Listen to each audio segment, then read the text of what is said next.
Mahal mo pa rin siya pero gusto mo nang mag-move on, paano? Dito ko sasabihin ang sikreto ng stoicism para makawala ka sa sakit.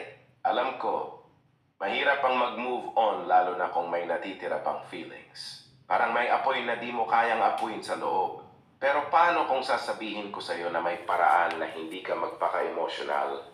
Hindi ka masyadong masasaktan at makakabangon ka ng mas mabilis.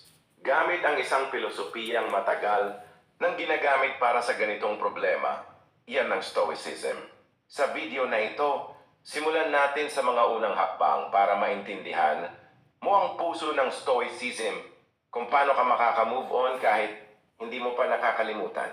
Kung may problema ka sa puso, isa ito sa mga bagay na mahirap kontrolin. Hindi mo pwedeng pilitin ang damdamin ng iba o ang mga nangyari sa relasyon. Pero ang kontrol mo ay nasa sarili mo sa kung paano ka magre-react at paano mo haharapin ang sitwasyon. Sabi ni Marcus Aurelius, isa sa mga pinakasikat na Stoic emperors, you have power over your mind, not outside events. Realize this and you will find strength.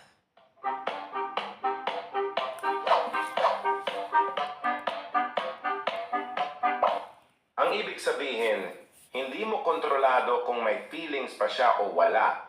Hindi mo rin kontrolado kung babalik pa siya o hindi, pero kontrolado mo kung paano mo tinitingnan ang mga nangyari at kung paano mo aayusin ang sarili mo. Sa Stoicism, hindi ka pinipilit na itago ang nararamdaman mo. Sa halip, tinuturuan ka nitong tanggapin ang mga emosyon mo bilang natural at bahagi ng pagiging tao. Pero ang mahalaga, huwag kang pahintulutang kontrolin ng mga emosyon ng buhay mo. Dito pumapasok ang konsepto ng emotional resilience. Kaya mong maramdaman pero hindi ka magpapasok sa depression. O sobrang lungkot na nakakulong ka lang sa sarili mo. Isa sa mga unang aral ng Stoicism ay tanggapin ang katotohanan ng sitwasyon kahit masakit pa ito. Hindi mo mapipilit ang ibang tao na magmahal sa'yo o bumalik kung ayaw nila. Subukan mong sabihin sa sarili mo, hindi ko kontrolado ang nararamdaman niya, pero kontrolado ko kung paano ko haharapin ang buhay ko. Sa simula, mahirap ito tanggapin, lalo na kung may pag-asa ka pa sa relasyon. Pero kapag naintindihan mo ito, mababawasan ng sakit dahil hindi ka na masyadong mag-aaksaya ng enerhiya sa mga bagay na wala kang kontrol. Ang pag-move on ay hindi lang tungkol sa pagkalimot sa isang tao. Mas mahalaga ang pag-aalaga sa sarili mo.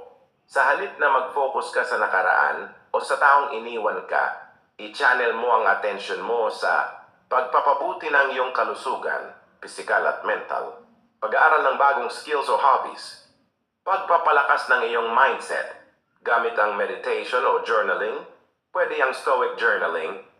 Isa sa pinaka-importanting aral sa Stoicism ay ang tinatawag na dichotomy of control. Ang paghahati ng mga bagay sa dalawang klase, mga bagay na kaya mong kontrolin at mga bagay na hindi mo kaya. Sa pag-move on, dapat mong matutunan ihiwalay ang mga bagay na kaya mong kontrolin